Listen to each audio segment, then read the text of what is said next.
小行星撞击地球后，为何恐龙全部灭绝了？在距今6500万年前，曾经统治地球整整1.6亿年的恐龙退出历史舞台，而导致这次恐龙灭绝的原因，目前最为可靠的推测就是行星撞击说。既然当时是因为行星撞击导致了恐龙的灭绝，按理说所有生物都应该遭受重创，为何有些却能幸免于难呢？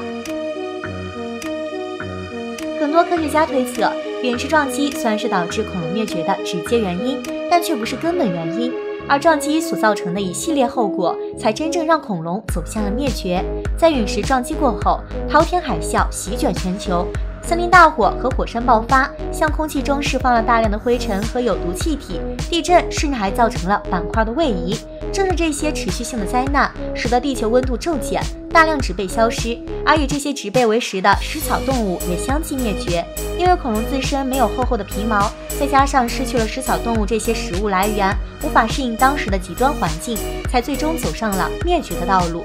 不过这些灾难却很有可能被其他生物巧妙地躲过了。就比如说鳄鱼，我们都知道鳄鱼是爬行动物，它所生活的地方大多是湖泊和沼泽，因此陆地环境对它的影响并不致命，并且鳄鱼有着极低的代谢率，这也就意味着当鳄鱼饱餐一顿之后，它可以有很长的时间不用进食。正是这强大的生存能力，使得鳄鱼可以战胜当时残酷的环境。有些小伙伴可能会问，熊猫不也是当时的生物吗？为什么它也能幸免于难？虽然很多人都喜欢说熊猫与恐龙是同时期的生物，但这个说法显然是不可靠的。其实熊猫出现的时间要比恐龙晚得多，基本是在恐龙灭绝3000多万年之后才出现的，所以熊猫并没有经历生物大灭绝。不过当时熊猫的祖先很有可能是一些小型的穴居动物，因为深居地下或山洞里，所以躲过了那次灾难。要知道这场灾难虽然造成了大量物种的灭绝，但是很多海洋生物和穴居动物却存活了下来，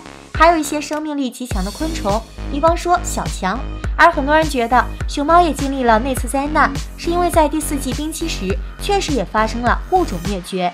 跟熊猫同时期的很多生物都消失了。但是当时中国西南地区的气候变化并没有很大，所以熊猫也是很幸运的存活了下来。自地球有生命以来，已经经历了5次物种大灭绝。第一次是4.4亿年前的奥陶纪生物大灭绝，当时曾造成了地球85%的物种灭绝。第二次是3.65亿年前的泥盆纪大灭绝，这次灭绝使得海洋生物遭受到了重创。第三次是2.5亿年前的二叠纪大灭绝，这次灾难估计造成了地球96%的物种灭绝，规模可以说是十分庞大。第四次是2亿年前的三叠纪大灭绝，这次灾难估计也造成了76%的物种灭绝。最后一次就是6500万年前的恐龙大灭绝了。除了恐龙之外，地球还有75%到80%的物种灭绝。除了恐龙灭绝被认为是小行星撞击之外，前4次物种灭绝的根本原因已经难以考量了，毕竟时间太过久远。不过相信随着科学技术的不断进步，未来一定可以找到答案。而在大灭绝后幸存下来的生物，也是继续在地球上繁衍生息，共同构建了现在多姿多彩的美好家园。